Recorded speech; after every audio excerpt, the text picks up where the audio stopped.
reaction is and using that for a training tool. And what you see here is the movement of the heat map, and I'll show you the video once I get through. So we have made a very good progress in this area. We have an education program. I have a PhD program in interdisciplinary engineering, where we bring in students from medicine, dental, or science, or any other areas associated with that, and train them into interdisciplinary engineering in the areas of this nature. We also have another program we call Leonardo Art and Engineering, and that is a very selfish purpose. I want to develop content creators. So that's the purpose of that program. And my eventual motto is, yesterday we said collaborate, coordinate, and innovate. I'm adding some caveat to collaborate using interdisciplinary team of people, coordinate globally through breaking the geological barrier, and E square stands for keep an entrepreneur spirit and work electronically. So let me show you that video which I'm missing as a last thing.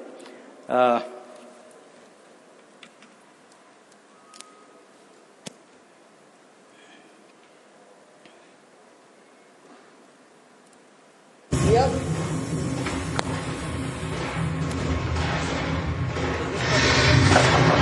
This person is down, and the parachute jumper is going to walk in. There are two persons. One is going to protect them. The second is going to perform a tourniquet or amputation or an airway management, whatever is required to stabilize that particular cadet. So this person is protecting them. Now we don't see everything, but you see there is a bunker there. If you look at from those windows, there is another building. Somebody should be in.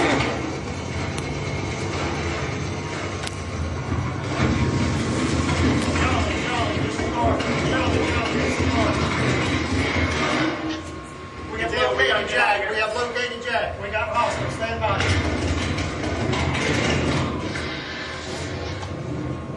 Dale, we gotta get out of here, man. Okay.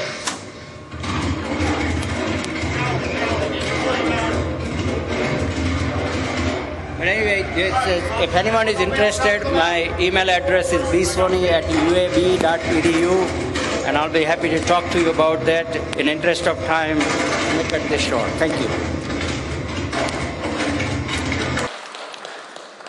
Thank you, Professor Bharat Soni. That was excellent, wonderful, because, I've now been to see, I teach saying that you must visualize what is happening to the patient, both in terms of anatomy and pathology. But you've shown it that through teaching, through this kind of blending of computers and science, and I like the word that you added on as art and science. We teach medicine is a science or an art. It's both. And I like that way in which you have integrated that aspect as well.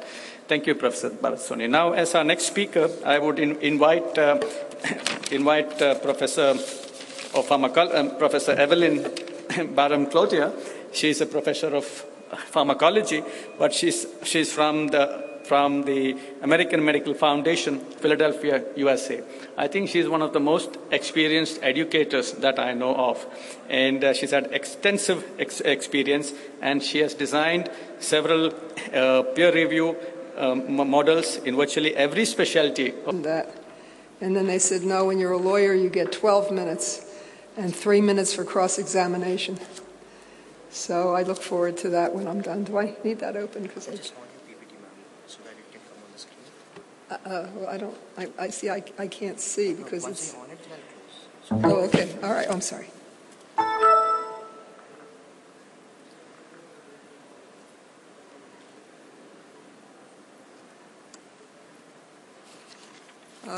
Let me start so we don't waste any time while he's working out the logistics here. Oh, I don't have my slides yet. Okay. That's a problem.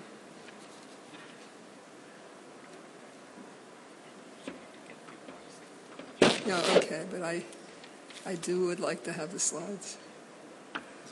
There we go. There we go. Can I close that? Because I don't need it. In fact, I can't see when you do that. Thank you. Okay? Or do you want to put a napkin in there? Keep it open so that it's... Well, then, let's move it up. Okay, and otherwise it reflects. I can't see. Okay, so let's try to begin. The most serious hospitals everywhere in the world is medical error, especially in the performance of new operative procedures and interventional procedures. Practicing physicians need to remain up to date in their fields by learning the new skills and techniques developed since their initial residency and fellowship training. Okay, and that is where the serious shortfall really exists, especially for physicians in non-academic institutions. Today I want to discuss the dangers of that shortfall, known by our trademark American Medical Foundation, AMF.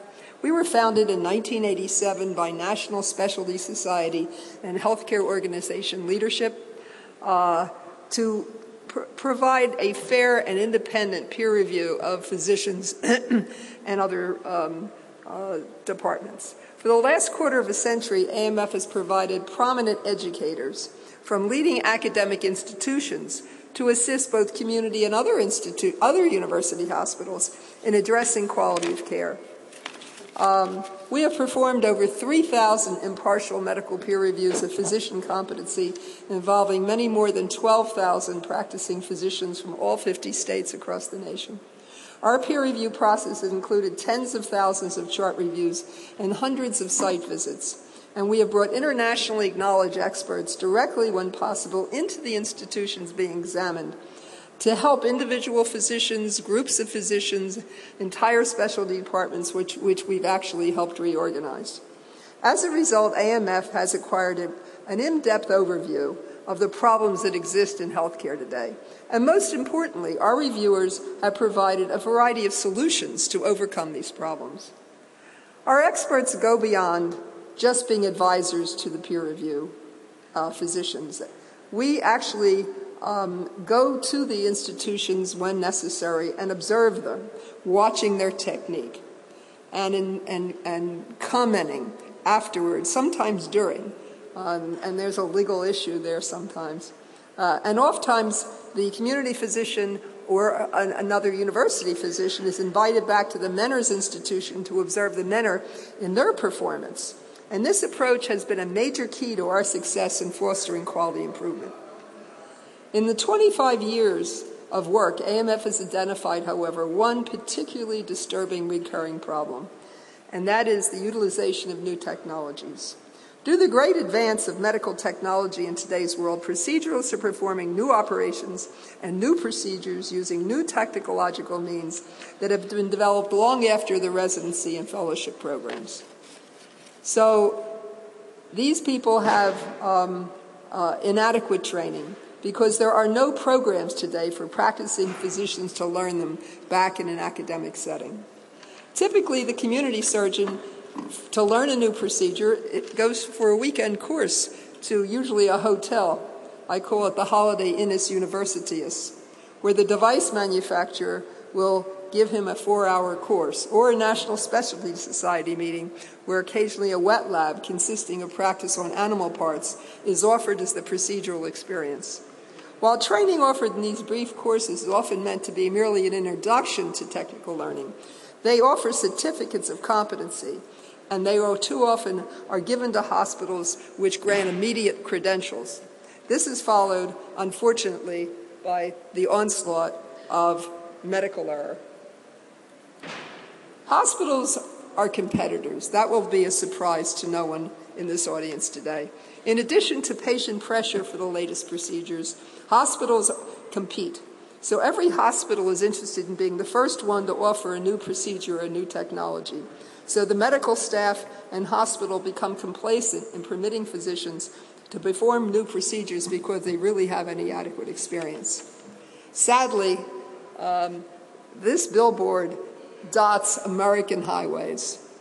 There's no small town that doesn't have one for you to look at as you pass by. The experience in using it is a different question. Sadly, thousands of procedures are performed each year by inadequately trained proceduralists. Imagine yourself or your family member as the proceduralist's first patient. Not a pleasant thought. The Foundation experts have come to recognize, however, one very important factor. that physician error occurs not because they're bad doctors, but it's due to the fact that there's a lack of post-residency education and inadequate experience. Thus far, the world community has failed to find a solution to the shortfall. So in the year 2000, the American Medical Foundation founded a division we call FAME, the Foundation for Advanced Medical Education, based on the theory that a formalized approach might create a meaningful opportunity for post-residency education. We obtained a $2 million grant to create a template for teaching new procedures and devices. And we awarded this grant to the specialty societies listed up there, the College of Surgeons, the heart surgeons, the cardiologists, the interventionalists. It was Centerfold American Specialty Medicine. And anybody interested in seeing the results of those studies, it's on our website at medicalfoundation.org. But the template we created through the grant had this three-tiered approach of didactic, simulation, preceptor, preceptee. And it proved to be very successful and was well received by both students and societies alike. However, the last and most important ingredient, the preceptor-preceptee experience, was difficult due to scheduling of patient operations, the logistics of travel, to say nothing of the expense of airplanes and staying. But since 2001, the operative landscape has changed. We can now observe many surgeries on a television screen from far away. Thus, travel and patient availability problems have become alleviated. Telementoring, teaching at a distance, is now a reality. It has become relatively easy for the community surgeon to watch an experienced surgeon teach and perform a new procedure, and then for the teacher to look over the shoulder of a former fellow or resident